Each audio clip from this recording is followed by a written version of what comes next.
97% of non-sensitive materials delivered to all the area councils. On Friday, on Thursday, we collected the sensitive materials from the CBN. That is the ballot papers and the result sheets. All right, Rick, let me allow the independent observer who monitored, they did, I must sort of commend your organization for the sensitization that you did before the election to make people to come out and also monitoring the election. But from your own point of view, the assessment of the REC, is it different from your own assessment? Yes, it's miles apart. It's quite miles apart. And that is because you know that local council elections are the place where our people should learn democracy through participation. And when INEC gets to the point where it celebrates outcomes and not the integrity of the process, then there's a challenge. Because you cannot get into this chest thumping when it was evident to everybody that first and very clearly the new pride for all of us, the BVAS, you were in Anambra, Absolutely. We were together there. If you felt that it was a challenge in Anambra, it was a debacle in Abuja. It was a major problem. It was a real issue. But we understand that there were about 2 that were provided in each polling unit. There were technical, very technological glitches that are very clear, that are evident. Some are even scandalous that we can't start talking about, where people saw their names on the online platform and they cannot find their name on the register. These are very clear issues. The issue of the new polling units that were created, where you have people couldn't, within the period, to find out where they were going to vote was a challenge, because you had many of those polling units, not even voters are not distributed to them. In terms of deployment and early start to the exercise, because in a lot of places that we covered, we discovered that the exercise didn't commence until about 10 a.m. That is what I'm telling you. Logistics-wise, if your punctuality index has issues, and like I keep telling you, the problem with public institutions in Nigeria is that they do what I call defensive public relations. Oh, there was no problem. No, there were problems, clear problems. And what is important for us is that there are arguments. There are people who make the argument that, oh, INEC should take over conducting local government elections all over the country. And then we saw INEC do that in 6 local governments, and the same logistic challenges that are associated with even our own elections still happened in FCT. So the lesson to learn from that is that where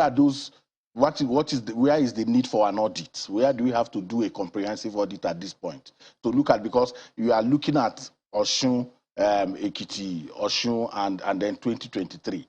If BVAS had issues in Anambra and there is still that large hue and cry about its performance, you need to do some introspection. And we may not have the latitude to provide as much as 2 BVAS for units in 2023. And then beyond that, even the deployment, there were issues of where trained people were withdrawn and untrained people were used for the elections. There are many issues, but you see, and those issues have been spotlighted. It is not to excoriate the tendency to feel that, oh, we deployed. In terms of, we visited those local councils, people were there when the materials were distributed. I personally went to Gwagwalada to look at the level of preparedness. And when I came out, I said, it does appear that INEC is prepared for this election.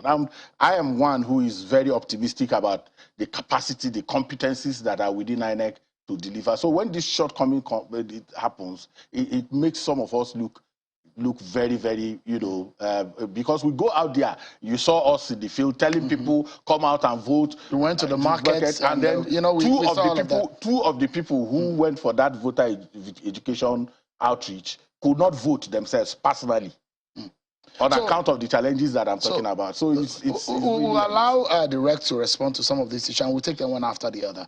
But one area that INEC doesn't have control over, and which you did a good job, I must say, is asking people to come out.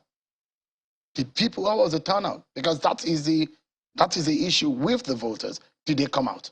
Well, you know that we have a challenge of, voting is not compulsory in our country. It is always going to put that out. There is so you have to persuade people. So there's anger. People are talking about how government is not working for them and all of those things. So when you meet them in the field, you are talking about the quality, the value of their citizenship, which is expressed by this being part of the leadership recruitment process. So we've tried the much that we can. There was actually very low, and the investment in local council elections, even by agencies, are also not, and even donors and civil society are not as they should be when you have state elections. Do you think that as part of the franchise as captured in the Constitution, there should be some incentives to citizens to encourage them to come out? I think that because it's becoming abysmal by the year. I mean, every election cycle, you discover that it's gone from about 40-something% in the 2007, 2015 to about 30-something% in several governorship elections. Let's not make this excuse for why people, there are many reasons. But let me tell you, people go for what they understand and how much they think that is of value. There are people who still commit money to what in reality, they use their own money. There is a musician that will come to Abuja now, okay? And table is 500, this is that, 1 million. And the whole street will be locked down. And everywhere is locked down. And the man says, I'm a madman. And he expresses it in the way he plays it. And people, the whole place. And then the one that has, these 6 area councils that we are talking about, by virtue of the Constitution, get their resources directly. There is no midway. So monies in this local government are spent on your behalf without your being interested in it. And you want incentive, you want somebody to give you incentive. Perhaps for someone who was supposed to be out yesterday and didn't come out, the essence of some of this education, voter education, is the fact that you have missed out in being part of the most important aspect of governance in Nigeria, which is the closest governance structure to any citizen. Many of us don't know that local governments have a budget, that they spend through a budget. But we talk about national budget. If there is going to be the appropriation bill, all of us focus on it. But these local governments, whether governors hijack their money or not, and the one that gets to it directly, they spend money on me and on behalf of both of us. I mean, I'm personally saying this because I want us to see an election in Ekiti or Osun State where people can come out. Based on the number of voters that we have, come out and exercise. You can't complain in your corners and say things are not working if you don't come out to exercise your franchise. Let's take up a few of the issues that you have raised. First and foremost, on the issue of deployment, there were late start to the exercise. What caused it? You had logistic problems. No, my friend here from Yaga, I was waiting for him. Then he differentiated between deployment and a challenge from a gadget. So he started talking about deployment. We deployed very well. If, for example, if he had seen, he has observed that there was a late deployment in one place or the other, that is another issue. But generally, we deployed in good time. For example, I was able to go early in the morning.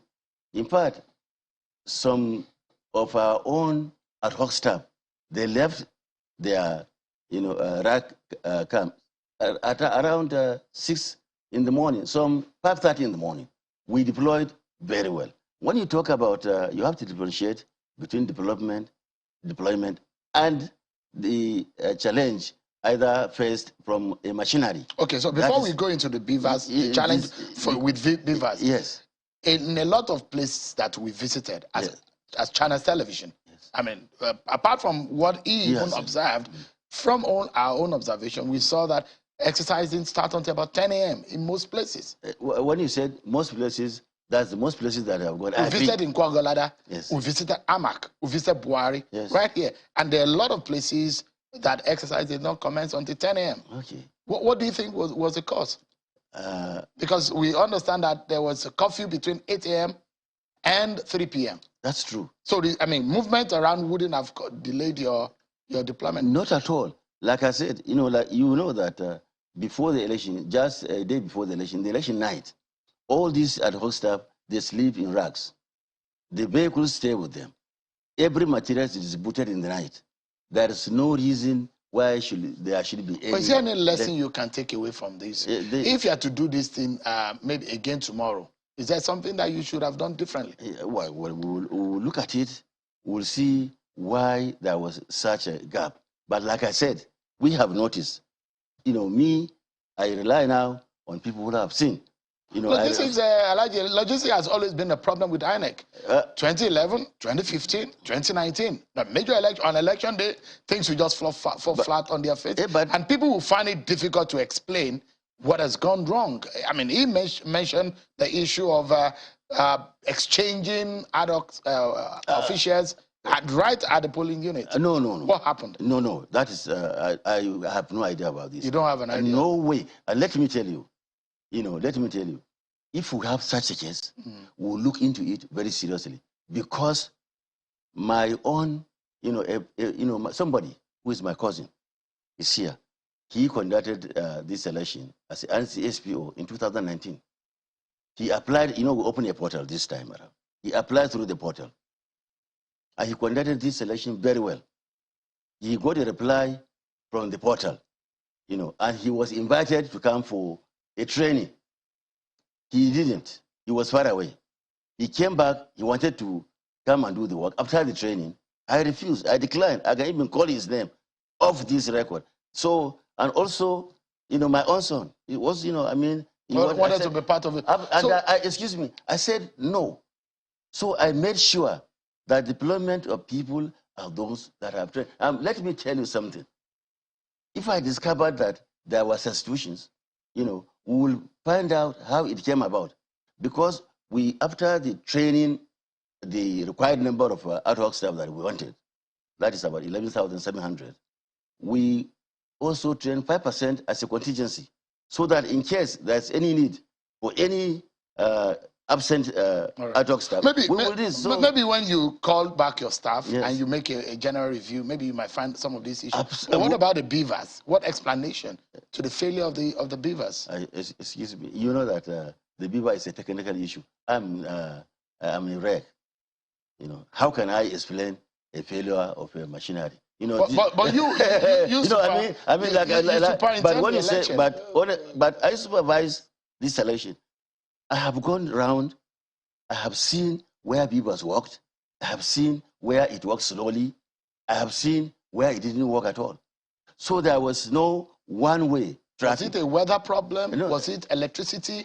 Was it network issue? What caused that? The late or the ones that are not working at all? What caused it? You see, we have an army of racktechs that were trained before the election, so that if there's any problem with the Viva, they will go and look at it. Right. Because we want to take lesson away from this one to correct. They went round. I wouldn't. If I go, I wouldn't know exactly what it is. If you go, you wouldn't know exactly as a journalist what's wrong with the Viva. So, but a racktech, this is something technical. This is something that our technicians, our engineers, they will look at it. All right, Mr. Nwagu.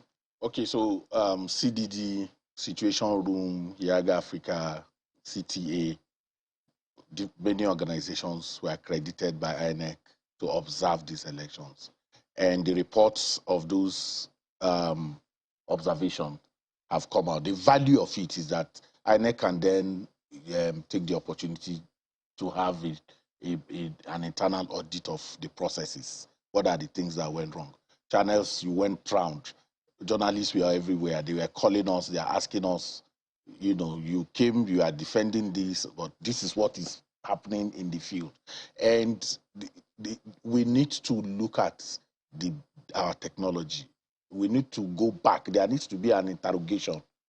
Otherwise, we may have a crisis in our hand.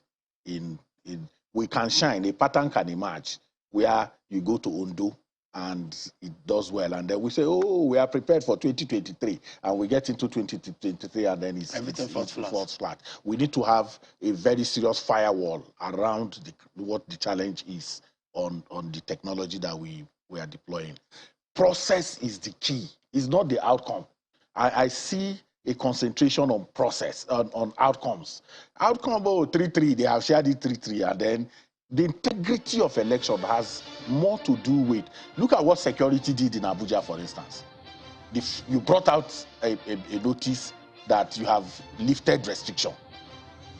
And then just few hours after that, that confusion itself may cause a lot of trouble. It's also a lot of trouble. The management of the communication the of management of that security. It was everywhere. Oh, it's been lifted. People who had things to do. It will have also been a good opportunity to test out, not shutting down the city when there's an election. Because there are a lot of lessons that needs to be learned. All right, we need to close now. In 30 seconds, Alhaji, if you can give us your final thought. But the value that we drive from observers, from stakeholders, is that whatever they have seen, is always a credit that we can take. Because if they criticize a process or they observe a process and make inputs, then it is for us to look into what they have said, see the credibility of what they have said, the substance in what they have said, and so that we can take it and use it and utilize it in order for a better performance next time. They are not critiques for nothing. They observe, they look at things. We can look at what they have said, we can digest it, we can prepare for it. But this is the policy of INEC, taking into cognizance inputs from those who have seen, and then we can develop something. We cannot do it. That's why we have so many other various critical stakeholders. So we need to go now. Your final thought. Oh, it's for our people to understand that there is value in this citizenship, and voting is an essential vehicle for expressing that. I must sincerely thank you, Mr. Ezenwa. I know the lessons for it because we're preparing for 2023 election, and this is the year a lot of issues will come to the table, and I'm very sure that we'll be reviewing some of these things more and more. Thank you so much, Alhaji. It's good to see you again. I appreciate it, and well done. Thank you so much. I appreciate it. Thank you for coming. Thank you. Thank you. Yeah, that's our show for today, everyone. Many thanks for watching. I'm Sean Kimale. Bye-bye.